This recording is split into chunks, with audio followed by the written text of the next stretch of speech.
Disappointment either destroys you or drives you, and you have to decide which one it's going to be. If you don't consciously decide, there's always going to be more BS for you to deal with. And I think, but that's why I think, when I do my events, the reason I do the 12 hours a day, it's not because I like talking.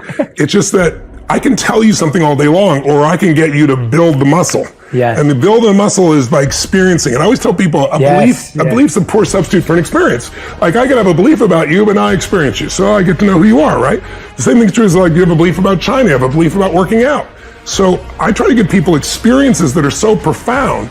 And then, the studies they did, they found people 12 months later, 11 months later, we're still in the middle of COVID.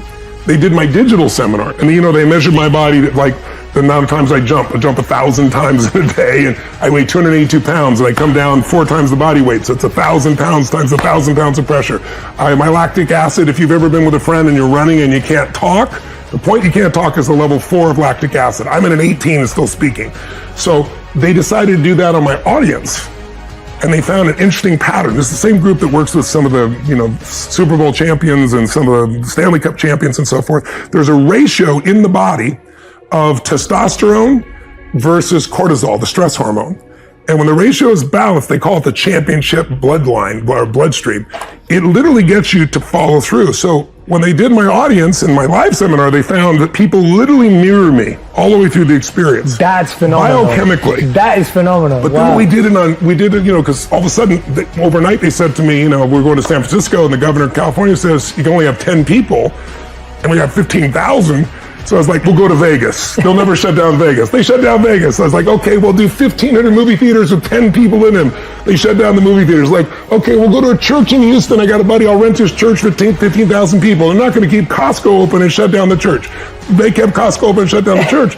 So I finally said, okay, I'm not going to do some crappy little webinar. So I get this vision. I'm going to build this facility with 20-foot high LED screens, 50 feet wide, all around me. I'm going to call Eric Yon at Zoom. I'm going to get them from 1,000 up to 25,000 people so I can interact with people live in real time. I'm going to build an app so they can shake it. And the more people do it, the louder it gets, so it's real. So I built this whole thing. So now we're doing bigger events than ever in our entire history. But they did the same measurements on them in different parts of the world and saw the exact same mirroring process. Wow. And the average person, even digitally, just to clarify that, 71% of the people, they had a 71% drop in negative emotions, 53% improvement in positive emotions, and 11 months later, in the middle of COVID, it held because it's a biochemical change. So when people say, "Oh, I'm trying," I write books because it's an easy entry point to people. There's so much you can learn from a book, but there's nothing like the experience. That's why I do the events. And like this last 2 years, because of COVID, I did 2 6-day free events. We had 800,000 people attend for 6 days, just 4 weeks ago, because I just wanted people to have answers where they are. And then people start to see, they get momentum. But it's hard to do just reading something or watching a couple of, 20-minute or 15-minute or 5-minute little pieces on YouTube. Yeah. Those are great. They might inspire you. But a transformation requires immersion. It's like, if you ask the average person, did you study a foreign language in school? Most people, oh yeah, high school, college, speak it. They don't. But if you turn around and you said, okay, what if you want to learn Italian? And I just took you to Rome and dumped you off for 6 weeks with no teacher, you're going to come back 6 weeks later speaking, Italian.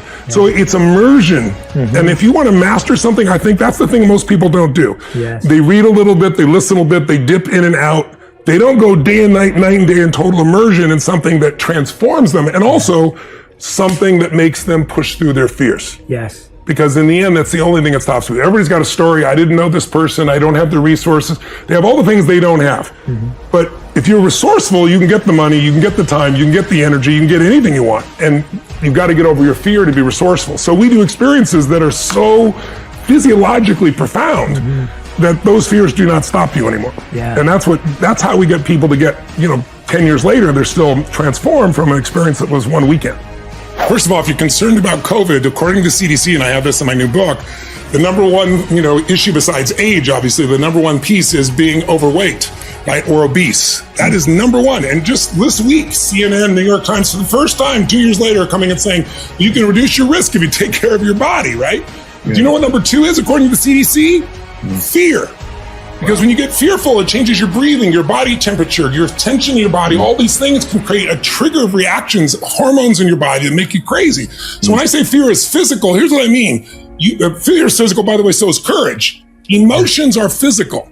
If you're really scared, have you ever been at that point where you're like freaked out about something and you can't quite fully swallow, or you got that feeling in your gut? Certainly. But courage is also physical. That's what you're talking about. Like, it's like I trained myself from a very young age that the number one thing I had to do so I would follow through on the things we're talking about here is I had to have a mind and body that were strong together.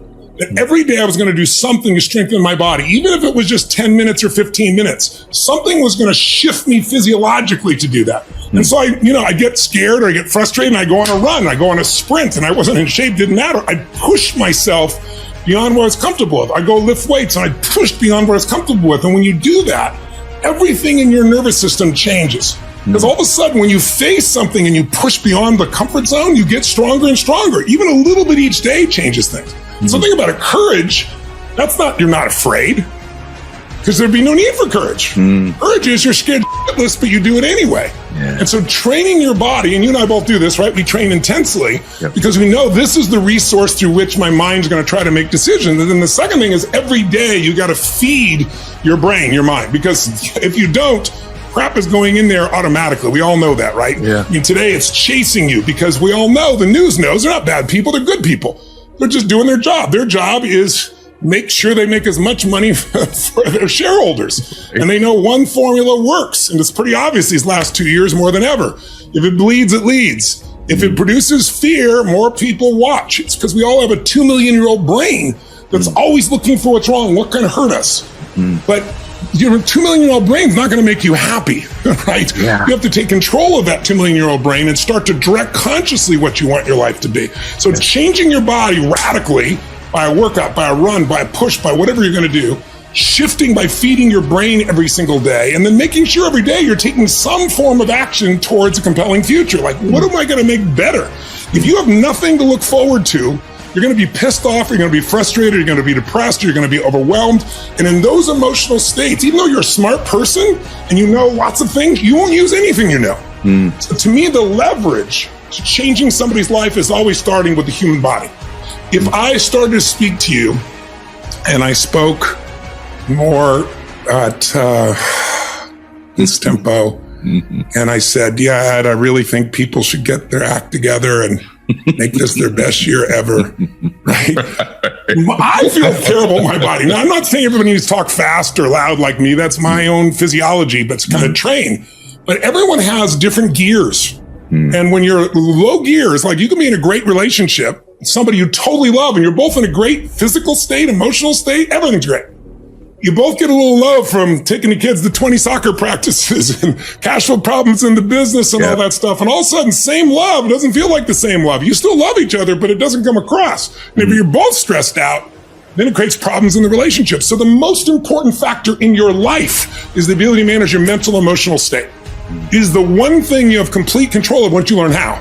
Then it becomes just the daily discipline. And it's not even discipline, it just becomes habit.